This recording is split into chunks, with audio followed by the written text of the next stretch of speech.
Zaman saya dulu masih sekolah, itu kalau di Makassar kalau mau bulan Ramadan ada yang disebut minggu terakhir. Minggu terakhir itu dia senang-senang. Dia pergi ke pantai, tenggelam, terakhir betul. Ya, ada yang ngambil band, ya, elektron, nyanyi-nyanyi, bakar jagung, macam-macam. Tapi alhamdulillah lambat laun mulai hilang itu. Maka anak-anak milenial sekarang dia gantilah dengan istilah tarhib Ramadan, menyambut bulan suci Ramadan. Apa yang perlu kita lakukan menyambut bulan suci Ramadan ini? Yang pertama, kita harus mempersiapkan diri secara fisik. Kenapa? Ramadan itu puasa fisik. Puasa itu ibadah fisik. Tidak bisa orang puasa kalau sakit. Iya toh? Maka harus persiapkan fisiknya, latihan dulu. Orang kalau main bola kan latihan dulu, bos. Mau main futsal tidak langsung masuk main bola langsung, tidak. Kenapa? Keram kau punya otot, bisa jadi cedera ototnya. Maka ada pemanasannya dulu. Apa pemanasan sebelum masuk bulan suci Ramadan? Maka dimulai dengan apa? Kita puasa Senin Kamis dulu. Memulai dengan puasa-puasa sunnah, supaya masuk Ramadan tidak kaget perutnya. Kenapa? Dia sudah terbiasa, mulai latihan. Maka persiapkan fisik dulu. Yang berikutnya, selain fisik kita persiapkan apa? Ilmunya. Datang di sini, datang pengajian-pengajian begini. Maka adik-adik sekalian, bacalah ilmu, baca kitab. Supaya apa? Masuk Ramadan kita tidak bingung. Adik-adik remaja, belajar fikih, belajar mana yang memakruhkan puasa, mana sunnah-sunnah yang lebih bagus, mana yang mengurangi pahala, puasanya tetap sah tapi kurang pahalanya. Bagaimana hukumnya mimpi basah ketika siang hari? Ini banyak saya lihat anak-anak milenial, anak-anak SMA tuh, Ustaz, bagaimana hukumnya kalau kita lagi puasa siang hari mimpi basah? Ada tuh mimpi basah kalau siang tuh? Iya. Nah, puasanya sah dengan catatan begitu bangun langsung pergi mandi, bangun langsung mandi. Kalau mimpi. Kalau kreatif sendiri batal puasamu, bosnya. Nah, itu harus ditahu semua itu. Termasuk bapak-bapak. Ada yang tanya, Ustadz, ternyata kalau malam boleh berhubungan suami istri. Ya boleh selama itu kau nikah, halal. Yang tidak boleh siang, selesai sholat subuh sampai maghrib jangan kau coba-coba. Kalau kau coba dekat-dekat istri dan kau offside, kartu merah. Apa dendanya? Puasa kau 60 hari berturut-turut. 60 hari berturut-turut. Kalau malam boleh, maghrib sampai subuh boleh. Tiba-tiba ada bapak-bapak bilang, Ustaz, kalau malam betul boleh? Boleh. Masya Allah Ustaz, saya sudah 5 tahun biar malam tidak juga. Nah, kadongok kok. Makanya belajar kok, bos. Ya, nah, itu semua penting kita ketahui. Ustaz, bagaimana kalau menelan ludah pada saat puasa? Itu waktu kecil kan kita bilang kalau menelan ludah batal. Akhirnya kita meludah terus. Kering tenggorokan. Boleh kalau ludah, biar kau kasih keluar lagi, masuk lagi, keluar lagi, masuk. Boleh. Yang penting kau tidak tambah. Misalnya begini, tambah. Batal itu, bos. Kalau yang di dalam tenggorokanmu keluar masuk, boleh. Yang penting kau tidak jijik. Keluar lagi. Nah, boleh kalau itu. Ya. Bagaimana kalau sikat gigi di bulan suci Ramadan? Boleh. Boleh. Yang penting jangan kau telan air. Pura-pura sikat gigi. Mamamu bisa kau tipu, tapi Tuhan Maha tahu. Dia kalau Ramadan dia kumur-kumur, 3 kali masuk, 1 yang keluar. Berarti dia korupsi 2 ini. Itu harus tahu ilmunya, semua harus kita tahu. Bapak-bapak ini, ibu-ibu yang pengantin baru, harus tahu ilmunya. Mandi junub. Ada yang bilang, Ustadz, katanya kalau Ramadan mandi junub, begitu selesai harus mandi junub. Begitu selesai hubungan suami istri mandi junub. Tidak. Tidak harus ketika selesai. Nanti mau sholat subuh baru mandi junub. Bukan puasa yang mewajibkan kita mandi junub, tapi sholat subuh yang mewajibkan bapak mandi junub. Ada orang dia bilang begitu selesai mandi, saya bilang capek kok itu bos, kok pengantin baru sudah buka begitu mandi kok masih baik itu. Kalau jam 8 pulang taraweh begitu lagi mandi kok lagi. 2 kali mau mandi, sekalinya mau tidur jam 11 begitu mandi lagi, bangun jam 2 begitu mandi lagi, sekalinya mau makan sahur begitu mandi lagi. 5 kali mandi satu malam, mesek kok bos. Jadi kapan mandinya? Episode terakhir. Nah ada juga kalau misalnya cuman jangan kau ketawa anak muda, ini urusan orang tua. Nah, ada juga yang misalnya malam, misalnya jam 11 mau tidur, ya. Kapan mandinya? Apakah sebelum makan sahur? Jadi kalau bapak makan sahurnya jam 2, apakah mandinya sebelum jam 2? Tidak. Bukan makan sahur yang mewajibkan bapak mandi junub, tapi kapan? Sebelum sholat subuh. Jadi saya ulangi, sholat subuh yang mewajibkan ibu bapak wajib mandi junub, bukan karena puasa. Itu harus ditahu semua. Maka sebelum masuk puasa belajar, ya. Nah, persiapan secara fisik, kemudian persiapan ilmu, mendatangi majelis-majelis, mendatangi kajian-kajian. Tidak ada kajian maka silakan googling, cari kok di YouTube ceramah-ceramah, cari kalau ada perbedaan pendapat bandingkan lagi, menurut Ustadz Abdul Somad ini, menurut Adi Hidayat ini, menurut Khalid Basalama begini. Sudah itu, yang penting kau ikhtiar, sudah berusaha mencari ilmu, kau ragu, ikhtiar, salatlah, minta petunjuk dan hidayah dari Allah. Sudah itu hakul yakin, jangan lagi ragu. Ini sekarang kan sudah banyak ustadz-ustadz kondang kok, iya toh? Nah, cuma jamaah sekarang bukannya mengamalkan ceramahnya Pak Ustadz, dia jadi yuri, dia menjadi tim penilai. Wah, kalau ini ceramah bagus, kalau ini bikin ngantuk, kalau ini jelek, kalau ini. Memangnya kau menjadi festival penceramah? Amalkan ilmunya orang, bukan membanding-bandingkan, ya. Nah, sebelum masuk Ramadan, berikutnya lagi sebelum masuk Ramadan, apa yang perlu kita lakukan? Cari musuhmu. Cari bombe. Apa sih? Yang kau tidak bertutur sapa. Musuh. Gara-gara pilpres. Satu dukung Jokowi, satu dukung Prabowo. Bertengkar di grup. Akhirnya ketemu ndak baku sapa. Assalamualaikum, dia tahu kalau saya tunda dulu salamku deh, karena nanti saya baku hadapan, nanti selesai baru assalamualaikum. Padahal duduk samping. Selama masih musuhan, minta maaf. Kalau bapak masih musuhan masuk Ramadan, sah puasanya, tapi sayang amal-amal Ramadannya tidak dicatat. Nanti dicatat di buku amalnya setelah dia baikan sama musuhnya, termasuk yang suami istri. Itu di Sulawesi ada orang bertengkar sama istrinya gara-gara beda capres. Ya, ibu, bapak-bapak yang pernah sakiti istri minta maaf. Minta maaf sebelum masuk Ramadan. Bagaimana cara minta maafnya? Jabat tangannya, senyum, pandang matanya, jangan jabat tangan. Oh, senyum kok bos. Ada orang jabat tangan menakutkan matanya. Oh ya, kok tidak ikhlas itu, senyum. Sudah itu apa? Salawat kepada Nabi. Allahumma shalli ala sayyidina Muhammad wa ala sayyidina Muhammad. Berikutnya sebut judulnya dosa. Nah, selain itu Bapak Ibu sekalian, maka selain ya, pertama persiapkan ilmu, persiapkan fisik, bersilaturahim. Itu yang kita lakukan. Nah, masuk Ramadan, maka yang harus banyak kita lakukan, pertama banyak-banyaklah berdoa. Doa kadangkala tidak diijabah gara-gara apa? Kita tidak tahu etika dan tata cara dalam berdoa. Nah, kita harus tahu apa penyebabnya doa cepat diijabah.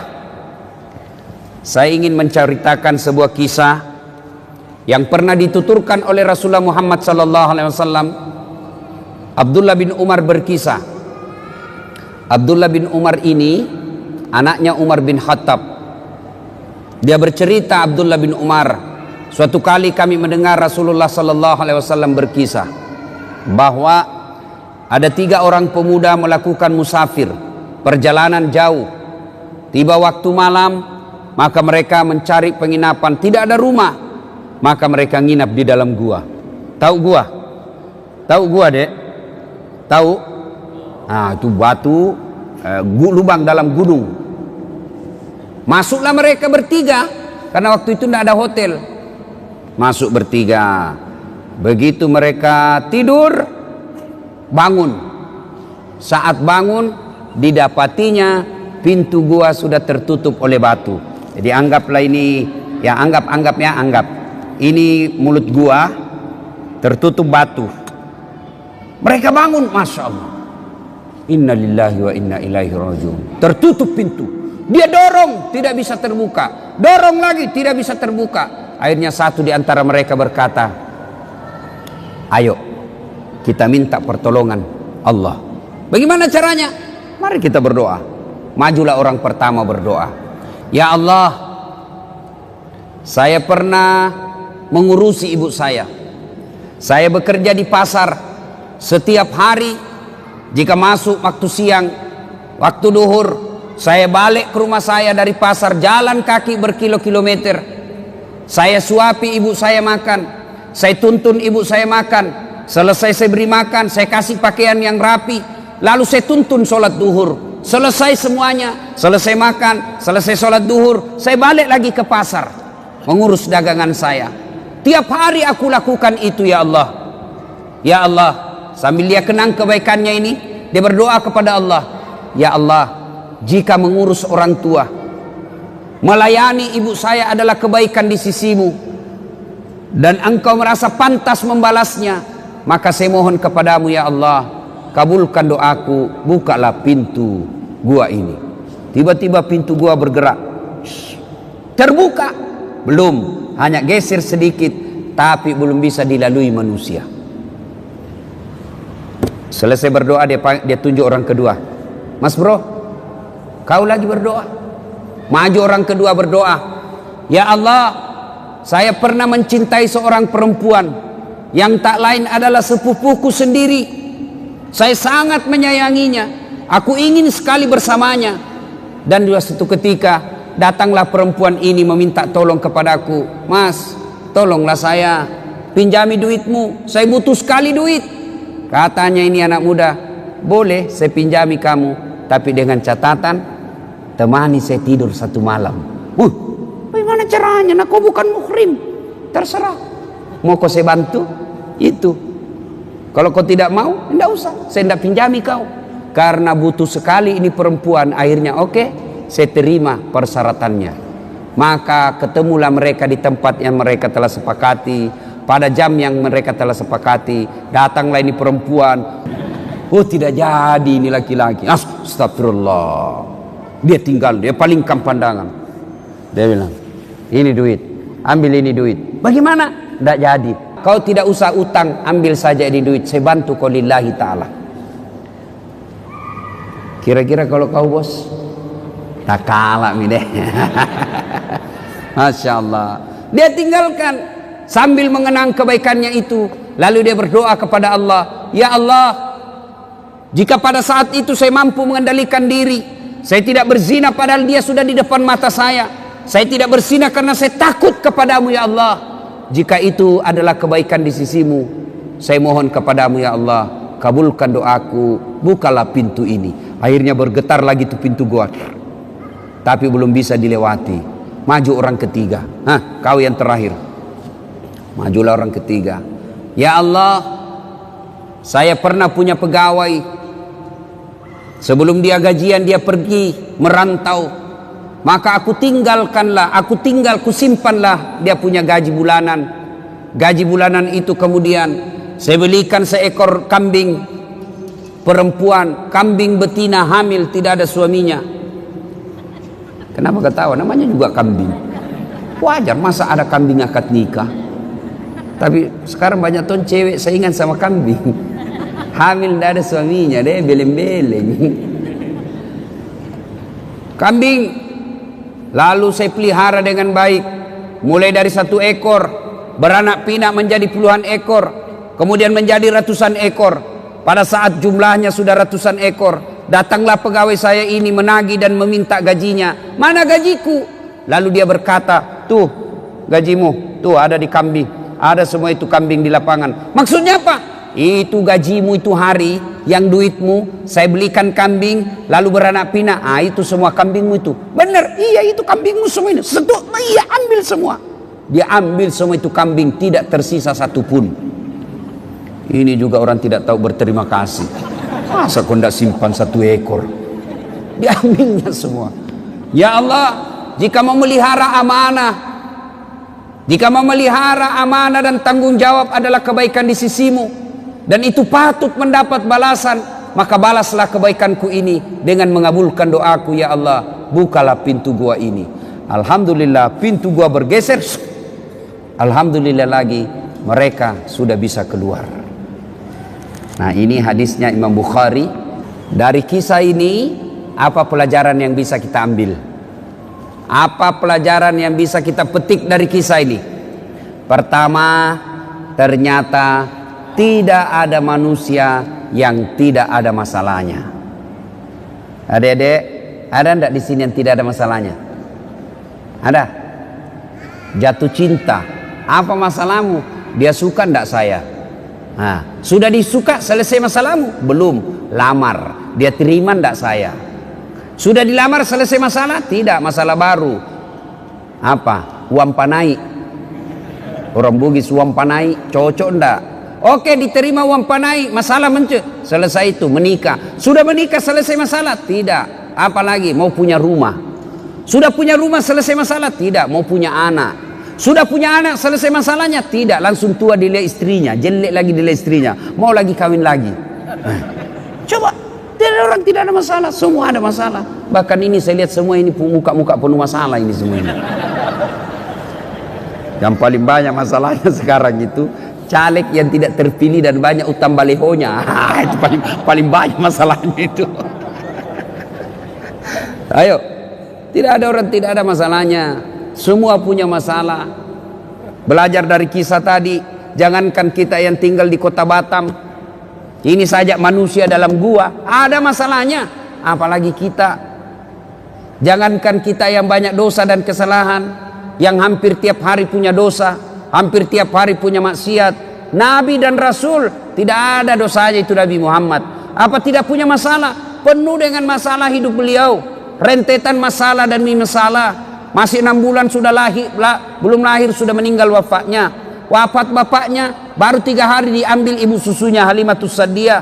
4 tahun bersama ibu susu kembali ke ibunya. Baru 2 tahun bersama ibunya meninggal pula ibunya ketika usia 6 tahun. Diambil oleh kakeknya, baru 2 tahun bersama kakeknya, meninggal pula kakeknya, diambil oleh pamannya. Usia 12 tahun mereka mulai berdagang bersama paman beliau, jalan kaki naik onta ke Syam. Usia 16 tahun Rasulullah sudah mulai berperang, ikut perang, bukan perang agama tapi perang kelompok. Penuh dengan masalah. Di Mekah diusir dari kampungnya. Siapa yang mengusirnya Nabi? Bukan orang lain. Siapa yang mengusirnya? Pamannya sendiri. Nabi saja penuh dengan masalah. Minta pertolongan ke Taif. Apa dibantu di Taif? Tidak, dilempari satu kampung di Taif. Nabi penuh dengan masalah. Apalagi kita. Kalau begitu, bukan masalah kita. Masalah kita adalah bagaimana mengatasi masalah. Itu. Kalau Nabi ada masalahnya, beliau ambil wudhu, sholat, hajat, minta pertolongan kepada Allah. Kita ada masalah, ambil HP, update status, berdoa di Twitter, berdoa di Facebook. Sedikit-sedikit, ya Allah lindungilah suamiku, ya Allah murahkan rezekiku. Update status lagi, ya Allah halalkan segala usahaku. Sibuknya itu Tuhan mau baca statusmu. Berdoa di status bos, berdoa di atas sajadah selesai sholat. Maka adik-adik ketika ada masalah, diajarkan Ali dari kisah ini, semua ada masalah. Tidak ada manusia yang tidak ada masalahnya. Kamu pikir ustadz tidak ada masalahnya? Wow, ustadz juga banyak masalahnya. Satu hari dikasih 5 ceramah, masalah itu juga itu. Capek orang bos. Coba, kadangkala datang capek kita, selesai ceramah disuruh lagi selfie. Selfie ustaz, selfie lagi selfie. Orang sudah keringatan, capek, selfie. Disuruh senyum, orang capek ini. Coba. Semua orang punya masalah. Tidak ada orang tidak punya masalah. Semua orang punya masalah. Alhamdulillah, Allah cuma minta sabar, sempurnakan sholat. Ya, ada masalah, ngadulah kepada Allah, berdoalah kepada Allah. Ya. Belajar lagi dari kisah ini. Ternyata dalam berdoa boleh menyebut kebaikan. Dalam berdoa ibu boleh menyebut kebaikan, tapi bukan menyebut kebaikan kepada manusia, tapi menyebut kebaikan kepada Allah. Yang berdosa yang tidak boleh, bapak cerita ke tetangga, kau tahu Dasat Latif itu dari Makassar, itu jadi ustadz.